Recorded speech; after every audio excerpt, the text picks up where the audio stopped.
Hi குட்டீஸ், இன்னைக்கு நாம 3ஆம் வகுப்பு தமிழ்ல 9வது பாடம் மாட்டு வண்டியிலே.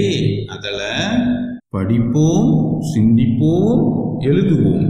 புதிருக்கு பொருத்தமான படங்களை மரத்திலிருந்து பறிக்கலாமா? அதான் பார்க்க போறோம். பார்க்கலாங்களா? கவனிங்க, இங்க ஒரு மரம் கொடுத்திருக்காங்க. அதுல சில படங்களும் கொடுத்திருக்கிறாங்க.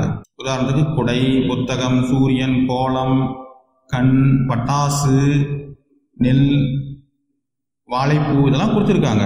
இங்க புதிரும் கொடுத்திருக்கிறாங்க. 8 புதிர் கொடுத்திருக்கிறாங்க. இங்க 8 படங்களும் கொடுத்திருக்கிறாங்க. அது எந்த புதிருக்கு எந்த படம் அப்படின்னு சொல்லி நம்ம சரியா கண்டுபிடிச்சு இங்க எழுதலாங்களா? ரொம்ப சுலபம். கவனிங்க, 1வது பாருங்க.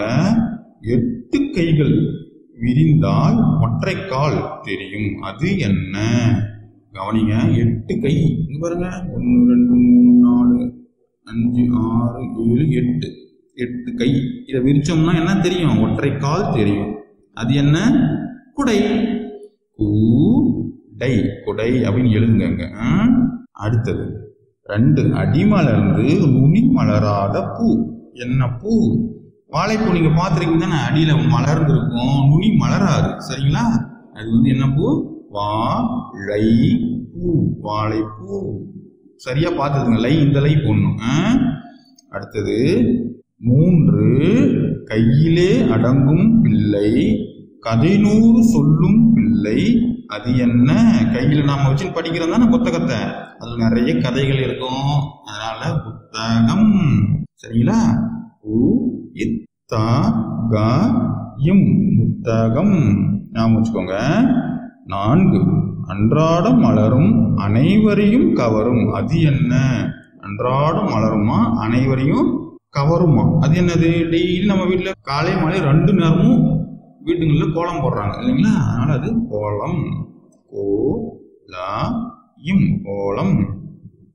என்னோடு இருக்கும் சிறுமணி எனக்கு தெரியாது, ஆனால் உனக்கு தெரியும். அது என்ன? நம்ம கண்ணு தான். சரிங்களா? பாருங்க, கண்ணு. கண்ணுக்கு 3 சொல்லின்னு போடணும்.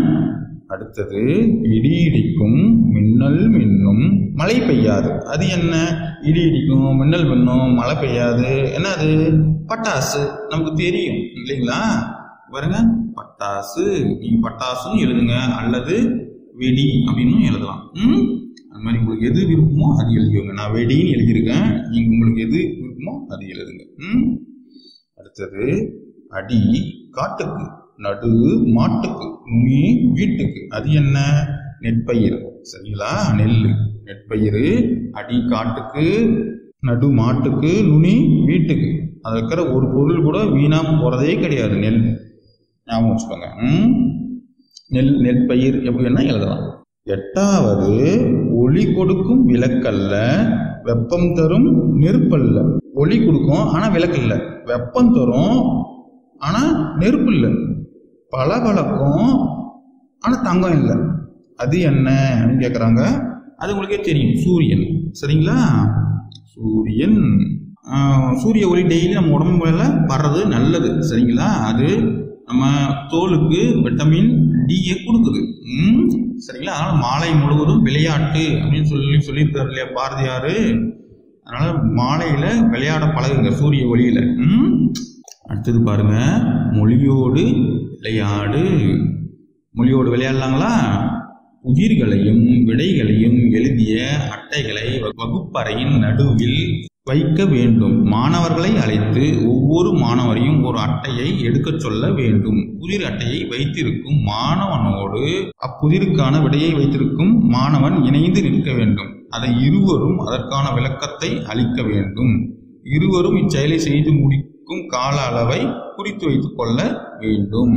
ஸோ புதிரையும் விடைகளையும் எழுதிய அட்டைகளை வகுப்பறையின் நடுவில் வைக்கணும். மாணவர்களை அழைச்சி ஒவ்வொரு மாணவனையும் ஒவ்வொரு அட்டையை எடுக்க சொல்லணும். புதிர் அட்டை வைத்திருக்கும் மாணவனோடு அப்புதிருக்கான விடை இருக்கு இல்லையா, அந்த மாணவனையும் சேர்த்து நிற்க சொல்லணும் இணைந்து. இருவரும் அதற்கான விளக்கத்தை கொடுக்கணும். 2 பேரும் விளக்கம் கொடுக்கறதுக்கு எவ்வளோ கால அளவு எடுத்துக்கிறாங்க அப்படின்றத பார்க்கணும். அடுத்த இருவர் இவ்விளையாட்டை விளையாடுவர்.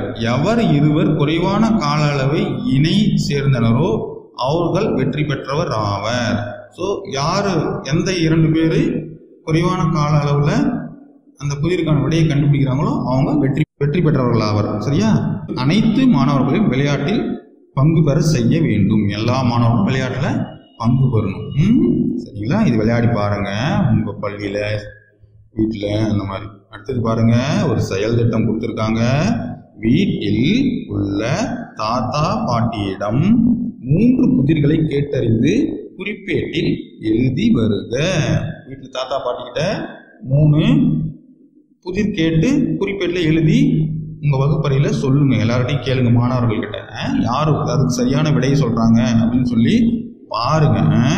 உதாரணத்துக்கு பாருங்க, ஆழ குழி தோண்டி அதிலே ஒரு முட்டை இட்டு அண்ணாந்து பார்த்தால் 100 முட்டை, அது என்ன அப்படின்னு கேட்டா அதுக்கு சரியான விடை தென்னை மரம்.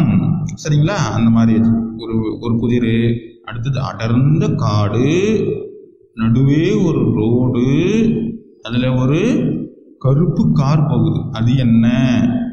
நம்ம தலைமுடி தான். தலைமுடி, அடர்ந்த காடு, நடுவில் நம்ம வடு எடுக்கிறோம் இல்லைங்களா, அது ஒரு கோடு, வெள்ளை கோடு, அதில் நடுவில் பேன் போகும் இல்லைங்களா, அதுதான் கருப்பு காரு. இது மாதிரி ஒரு புதிர். அடுத்தது அடர்ந்த குகை, 32 காவலாளிங்க காவல் காக்குறாங்க, உள்ள ராணி இருக்கிறா, அது என்ன? நம்ம வாய் தான். வாய் குகை மாதிரி இருக்கு இல்லைங்களா, 32 பல்லு, காவலாளிங்க, உள்ள நாக்கு தான் ராணி. அந்த மாதிரி புதிர் நிறைய இருக்குது. அப்பா அம்மா கிட்ட, தாத்தா பாட்டி கிட்டலாம் கேட்டு எழுதிட்டு வாங்க. சரிங்களா? ஓகே, பாய்.